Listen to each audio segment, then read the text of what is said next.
오늘 설교 제목은 나를 보내소서. 같이 한번 읽어보겠습니다. 시작. 나를 보내소서. 한 번 더. 시작. 나를 보내소서. 오늘 나를 보내소서라는 제목을 가지고 함께 말씀 나누도록 하겠습니다. 여러분, 저번 주에 필리핀 가는 거 광고 들었죠? 갈 거죠? 했어요. 분명히 한 거 봤어요. 나 유튜브로 봤어. 했는데 여러분 어쨌든 가자고 이야기하고 하지만 그냥 무턱대고 좀 가자 좀 이런 얘기보다는, 그리고 또 인간적인 관점으로서 야 가면 재밌으니까, 야 가면 또 이런 기회가 없으니까, 뭔가 이런 인간적인 이야기보다는 조금 더 본질적으로 생각해보고 마음을 나누면 좋을 것 같다는 생각이 들어서 학교에서 말씀을 저희 계속 보고 있었죠. 기억하죠? 네. 근데 잠깐 멈추고 오늘은 이사야 말씀을 잠깐 보도록 하겠습니다. 여러분 혹시 선교 가본 적 있어요? 선교라는 걸 들어본 적 있는 사람? 여기 몇 명? 예. 그런데 여러분, 이 선교라는 것이 결국 하나님의 일이고 하나님의 이 사역을 하는 건데, 이 목사님은 이 전부터 사실 계속해서 이 선교를 가고 싶다는 마음이 있었습니다. 야, 선교라는 곳 가고 싶다. 하지만 거기서 일평생 사는 거는 말고요. 뭐 1년 막 이렇게 가는 것도 말고 한 1, 2주 정도 이렇게 단기 선교 갔다 오는 걸 가고 싶은 마음이 있었습니다. 근데 이제 전사님이 다른 교회에 있었을 때 그 교회는 그렇게 자주 나가는 교회가 아니라서 좀 기회가 아예 없었고, 그 다음에는 코로나가 있었어 가지고 계속해서 못 갔습니다. 근데 계속해서 이 목사님의 마음속에는 선교를 가고 싶다.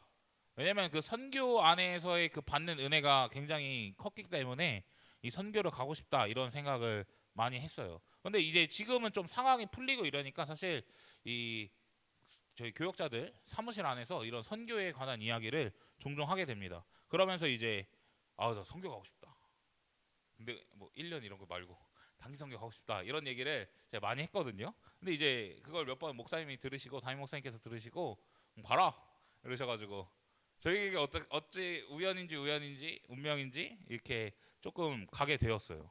그런데 이 결국에 우리가 좀, 여러분 아는 찬양일지 모르지만 그 하나님의 부르심에는 후회가 없다라고 이야기하는 가사도 있고, 또 하나님의 부르심에는 실수가 없다라는 그런 가사의 찬양이 있는데, 어쨌든 우연이든 운명이든 그런 기회가 우리에게 찾아왔고 그런 필리핀 선교가 우리에게 허락되었다는 것은 저는 하나님의 어쨌든 부르심이고 하나님의 계획하심이 분명히 있다라고 생각이 듭니다.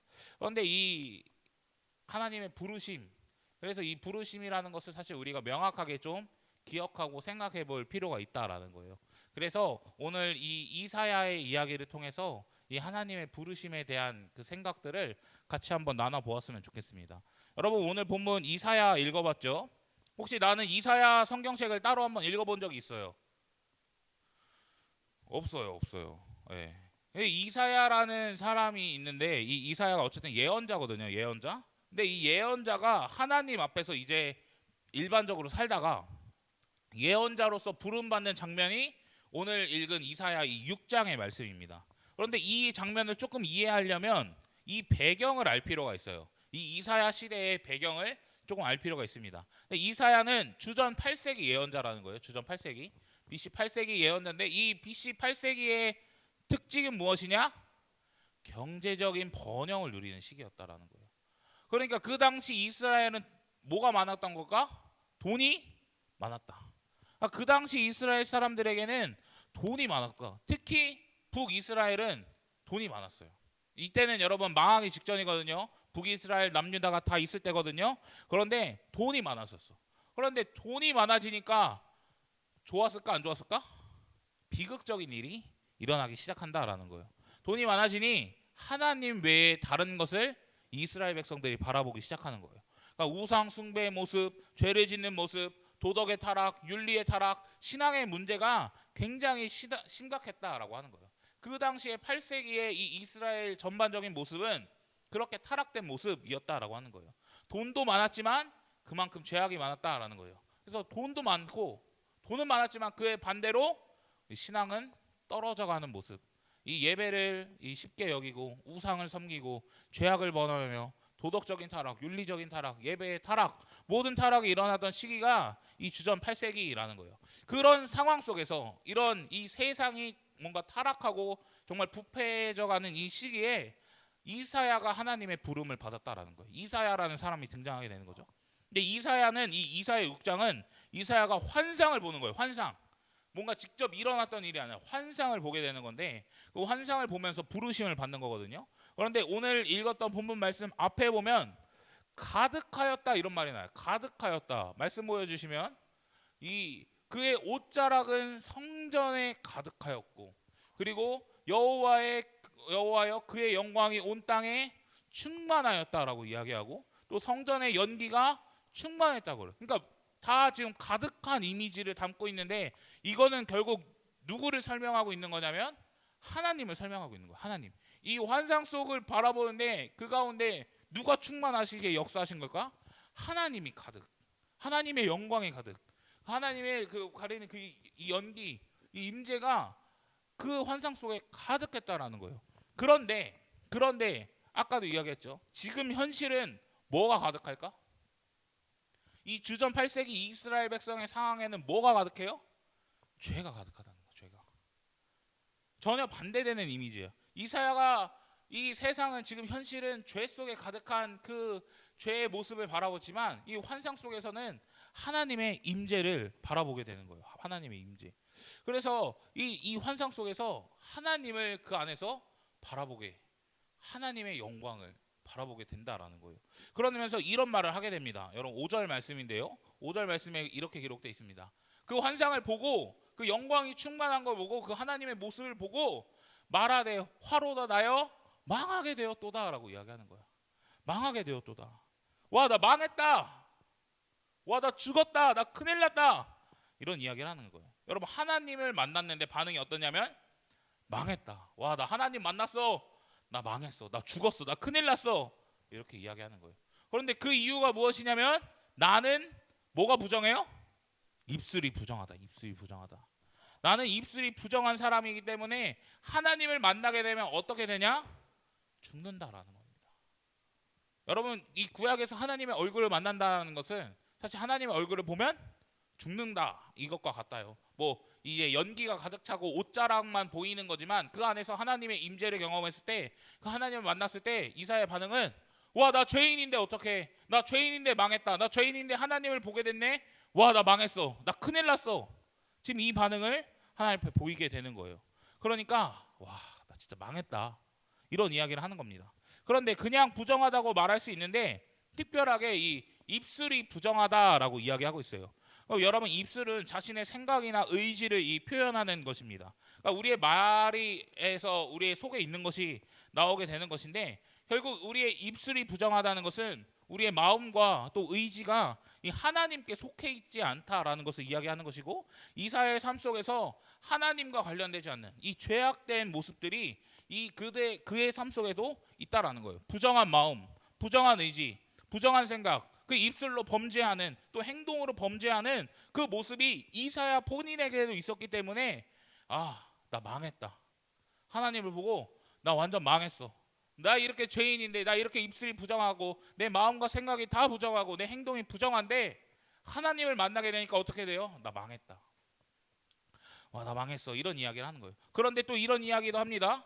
나는 그 앞에 한번 보여주세요. 입술이 부정한 백성 중에 거주한다라고 이야기하고 있어요. 거주한다. 그러니까 나는 그 사람들의 같이 부정한 사람들끼리 그 안에 같이 살면서 그들과 같이 이 죄악된 모습이 여전히 나에게도 있다는 모습을 동시에 이야기하는 것이고 세상의 많은 사람들도 어떤 모습일까요? 이 죄악된 모습을 이야기한다라는 거예요. 그러니까 죄된 삶의 모습, 이 죄 가운데 거하고 있는 이 이사야의 모습을 보여주고 있다라는 겁니다. 근데 그때 한 스랍이 나타나게 돼요. 다음 말씀 보여주시면 그때 한 스랍이 이제 나타나서 이 스랍을 천사라고 이해하면 될 것 같습니다. 간단하게 이 스랍이 제단에서 이 하나를 숯을 하나 집습니다. 어디에서 이것을 가져왔다고 이야기해요? 제단에서 가져왔다고. 제단에서 가져왔어요. 여러분 제단 이 성전에서 제단 이거 뭐 하는 거예요? 이거 만약 제단이라고 치면 여기다가 제물을 올려서 이거를 태워버리죠. 이걸 태워서 어떻게 하는 거예요? 나의 죄를 용서받고 내가 다시 한번 회복해 되고 내가 한번 치유게 되는 그런 나의 죄의 용서를 받게 되는 게 이 제단의 의미예요. 근데 그 제단에서 그 숯불, 그 타오르게 하는 그 불을 가지고 온다라는 것은 결국에 이 죄사함, 이 치유, 정화, 회복 그것을 이야기한다라는 거예요. 그런데 7절 말씀을 보니까 그 숯불을 어디에다 닿게 해요? 어디에다가? 입술에다 닿게 하는 겁니다. 그런데 아까 이 입술은 그냥 입술이 아니었어요. 어떤 입술이었죠?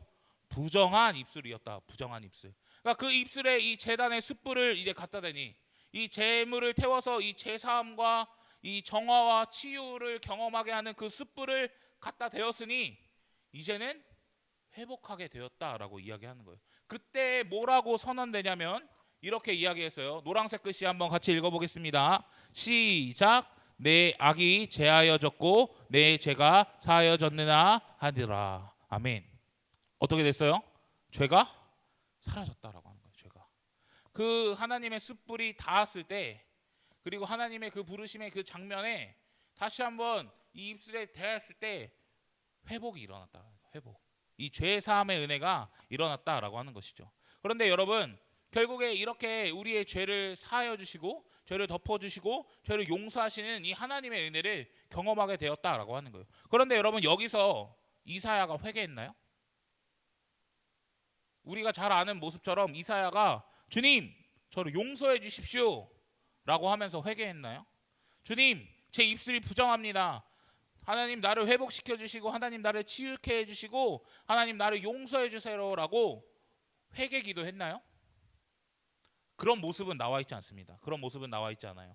그러나 이 하나님의 전적인 은혜, 하나님의 이 100%의 은혜로 말미암아 그 모든 것들을 용서해 주셨다라는 거예요.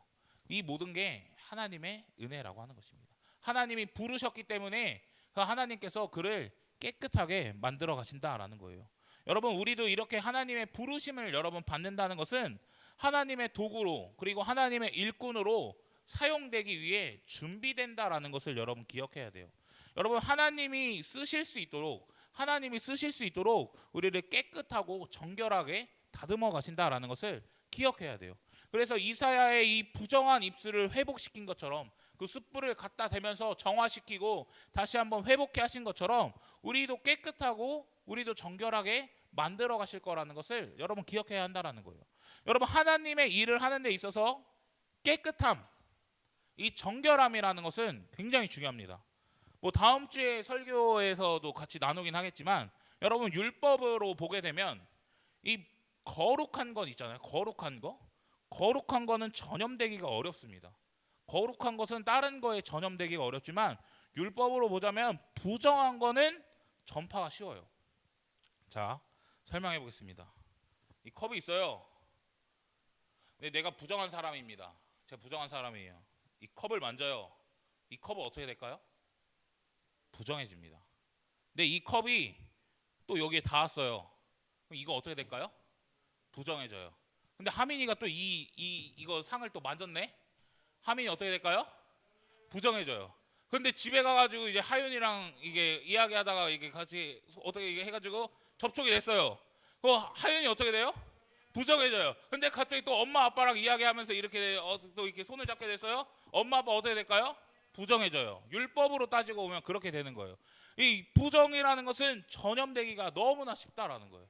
그렇기 때문에 사역하는 사람들이 하나님의 일을 하는 사람들이 깨끗해야 한다라는 거예요. 그럼 여러분 만약에 부정한 사람이 이 죄악된 사람이 예배를 드리고 죄악된 사람이 하나님의 사역을 하고 죄악된 사람이 이 봉사를 하는 일에 여러분 만약에 나아간다고 한다면 겉으로는 괜찮아 보일 수 있겠죠. 겉으로는 아마 문제 없어 보일 수 있습니다. 그러나 사실상 율법에 관한 이 내용으로는 어떻게 된다는 건가요? 부정해진다는 거예요. 그러면 그 예배도 부정해진다는 것이고 그 사역도 부정해진다는 것이고 그 봉사도 부정해진다라는 거예요. 그러니까 하나님의 일을 하는 사람, 하나님의 사역을 하는 사람은 어때야 될까요? 깨끗해야 된다는 거예요. 정결해야 된다는 거예요. 그래서 디모데후서에서 이런 얘기가 나오는 거예요. 하나님이 쓰시는 그릇은 어떤 그릇이냐면 깨끗한 그릇이라고 이야기하는 거예요. 부정하면 사용할 수 없기 때문에. 이사야도 부정했습니다. 그러나 회개가 임한 이유, 하나님이 죄 용서를 하시는 이유, 그 숯불을 갖다 대는 이유가 무엇일까요? 깨끗해야 사용할 수 있기 때문입니다. 그럼 여러분, 하나님께서 우리를 부르시고 또 하나님을 우리를 사용하길 원하신다면 우리의 죄를, 우리의 부정함을 깨닫게 하시는 은혜가 분명히 있을 거예요. 그리고 그걸 깨닫게 하는 것에서 멈추는 것이 아니라 우리를 정결하고 우리를 다시 한번 깨끗하게 우리를 만들 것입니다. 그 죄사함의 은혜, 그 용서함의 은혜를 여러분, 하나님의 부르심이 분명히 있다면 경험하는, 체험하게 되는 우리 여러분들이 되셨으면 좋겠습니다.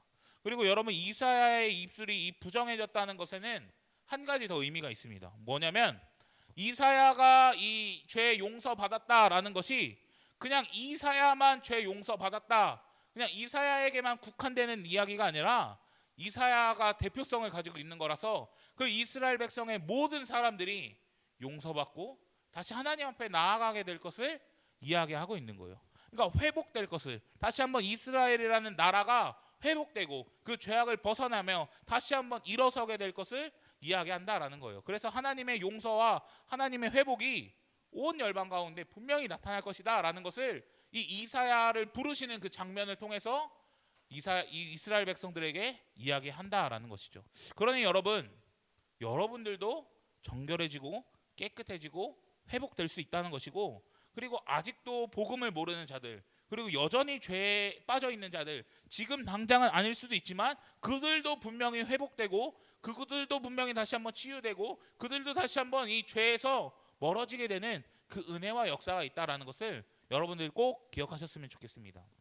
그런데 이렇게 하나님의 부르심을 받게 된 이사야가 하나님의 음성을 듣게 돼요. 주님의 음성을 듣게 됩니다. 그때 이 하나님께서 이렇게 말씀하셔요. 내가 누구를 보내며 누가 우리를 위해 갈꼬? 이렇게 물어봅니다. 한 장 넘겨주시죠. 내가 누구를 위하여 우리를 위하여 누가 갈꼬? 이런 질문을 하게 됩니다. 그런데 여러분, 여기서 보면은 누구를 보내면 우리를 위해 갈꼬가, 이 뉘앙스가 여러분 이사야를 뭔가 콕 집어서 사실 이야기하는 것이 아니에요. 이사야를 콕 집어서 이야기하는 것이 아니고 이사야한테 이사야 너 가야 돼 이렇게 말하지 않아요. 아니면 또 하나님이 또 치사하게 야 내가 너 죄 용서해 줬으니까 야 너 좀 가야 되지 않겠냐? 누가 갈까 이런 꼰대의 모습 아니겠죠?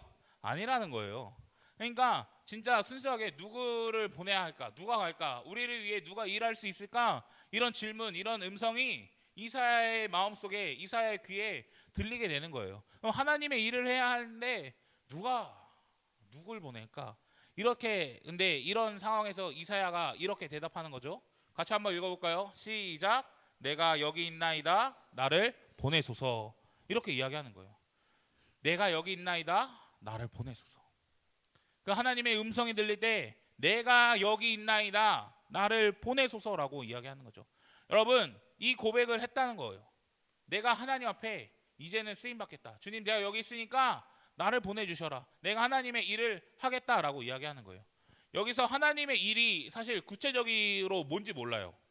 사실 그 뒤에 절에 보면 알 수 있겠지만 보지 않으니까 구체적으로 몰라요. 아직까지 사실 나와 있는 건 아니에요. 그렇지만 뭘 하는지도 모르지만 이렇게 고백하는 거예요. 제가 여기 있습니다. 나를 보내주시옵소서. 나를 보내소서. 제가 하겠습니다. 제가 가겠습니다. 제가 그 주님의 일 하겠습니다. 고백하는 거예요. 뭘 하는지도 몰라요. 정확히 뭘 하는지도 모르고 어디로 가야 하는 건지도 모르고 내가 어떻게 쓰임 받을지도 몰라요. 그런데 그럼에도 불구하고 믿음의 고백으로 나아간다는 거죠. 주님, 제가 여기 있습니다. 나를 보내소서라고 고백한다라는 거예요. 여러분, 우리 안에도 이런 믿음의 이 고백이 있었으면 좋겠습니다. 우리를 어디로 보내실지, 우리의 삶 속에서 여러분 우리를 어디로 보내실지, 어떻게 사용하실지 아무도 몰라요. 우리의 미래를 알 수 있는 사람 아무도 없어요. 그러나 여러분, 우리가 정말 주님 앞에 부르심을 받는 자라면, 하나님의 백성으로, 하나님의 성도로 사는 사람이라면, 주님, 제가 여기 있습니다. 어디로 가는지 모르지만, 어떻게 가야 하는지 모르지만, 그 길이 무엇인지 모르겠지만 주님, 제가 가겠습니다. 주님, 나를 사용하여 주시옵소서라는 이 믿음의 고백이 저와 여러분들 가운데 있기를 주님의 이름으로 간절히 축복합니다. 여러분, 그래서 여러분들 부르신 자리에서 하나님의 일을 하면서, 하나님의 사역을 하면서 여러분들의 인생을 살아가는 우리 친구들이 되었으면 좋겠어요. 가장 중요한 것은 여러분들의 삶 속에서 그런 일들이 일어났으면 좋겠습니다. 여러분 가정에서, 학교에서, 학원에서 여러분 그 하나님의 부르심대로 살아가는 친구들이 되었으면 좋겠어요. 우리 부서에 이 친구들이 몇 명 없는데 참 다양한 학교를 다니더라고요. 신방할 때 너무 힘들었습니다. 근데 그러면서 그런 생각을 했어요. 우리 애들이 이 각자 자리에 이 여러 군데, 웬만하면 보통 뭉탱이로 다니는 그 학교들이 있거든요. 우리는 없어. 여기 초등학교 가면 한 열댓 명 있고, 여기 초등학교 가면 열댓 명 있고, 나머지 다 있는데 우리 없어. 다 따로 다녀. 근데 이런 상황에서 그 신방하면서 애들이 여러 군데 있는 이유는 다 그 학교에 필요해서 우리 애들이 거기 가 있구나. 저는 이런 생각 굉장히 많이 했거든요. 그래서 우리 애들이 거기서 복음의 전달자로 좀 쓰임 받고 정말 이 크리스찬의 모습을 보여주는 그런 친구들이 되었으면 좋겠다라는 이 생각을 했습니다. 그러니까 여러분들이 그 보내신 그 다니고 있는 그 학교에 여러분들이 있는 이유가 여러 가지 있겠지만 하나님이 보내신 궁극적인 이유, 또 그 이유는 복음을 전하는 거예요. 복음을 전하는 거. 하나님의 말씀을 대언하는 일, 하나님의 일을 하는 것이 하나님의 부르시고 그 부르신 삶의 자리라는 것을 여러분 꼭 기억했으면 좋겠어요. 근데 가정에서도 마찬가지죠. 보통 근데 우리 다 기독교 집안이라 다 엄마 아빠 교회 다니시죠? 그렇겠지만 여러분들이 만약에 믿음의 1세대였다면, 여러분들만 교회를 다니고 있게 된다면 그건 아마 매우 엄청난 하나님의 부르심이라는 것을 여러분 기억해야 된다는 거예요. 그 가정을 복음화시키는 그 사명이, 그 가정에 복음을 전하는 그 사명이 여러분들 가운데 있다는 거예요. 그것을 통해 하나님의 그 말씀을 전하고 이 죄사함의 은혜가 여러분들을 통해 그 가정에 엄마 아빠에게, 동생이나 형제 자매에게 여러분 전달된다라는 것을 여러분 기억하셨으면 좋겠습니다. 학원도 마찬가지고 여러분들이 속한 그 어떤 공동체든지 다 마찬가지예요. 다 하나님께서 여러분들을 보내시고 또 부르시고 사용하고 이 복음을 전달하기 위해 부르신 장소라는 것을 꼭 기억했으면 좋겠어요. 그래서 여러분들 부르신 자리 가운데 여러분 선포해야 돼요. 주님, 제가 여기 있습니다. 나를 보내소서. 그래서 가정이나 학교나 여러분 이 교회나 그리고 여러분들이 속한 그 어떤 공동체에서든지 주님, 나를 보내소서. 내가 주의 말씀을 전하고 내가 주의 일을 하고 주의 사역을 감당하겠나이다. 여러분 이 믿음의 고백이 여러분들에게 있기를 간절히 축복합니다. 그런데 여러분 일상에서 이렇게 우리의 부르심의 자리, 중요한 자리도 있지만 또 우리에게 특별하게 부르시는 자리들이 분명히 있다라는 거예요. 서두에 이야기했지만 우리에게 이 필리핀 선교라는 것이 우리에게 주어졌다라는 것은 하나님의 특별한 부르심이라는 것을 여러분 기억했으면 좋겠습니다. 여러분들의 부르신 일상의 그 자리를 살아가는 것도 너무나 중요하지만 이 특별한 자리, 이 특별한 기회, 이 특별한 부르심도 여러분 놓치지 않았으면 좋겠습니다. 여러분 하나님은 지금 우리에게 이렇게 동일하게 물으십니다. 내가 누구를 보내며 누구를 위해 누구를 필리핀에 보낼까? 이렇게 우리에게 묻고 계십니다. 여러분 누가 거기서 복음을 전하고 누가 거기서 하나님의 메시지를 선포하며 누가 하나님의 일을 할 거야? 우리에게 물어보고 있다라는 거예요. 그런데 여러분 하나님께서 이 수많은 땅에 그리고 수많은 지역들이 있고 수많은 나라가 있지만 이 필리핀 땅에 우리를 부르시는 이유가 무엇일까요? 그 이유가 무엇일까요? 우리는 이 배경을 아까 생각해 보면 좋을 것 같아요. 아까 주전 8세기 상황이 이 죄악된 이 모습이 여전히 그 나라 가운데 있었기 때문에 하나님은 이사야를 부르신다는 거예요.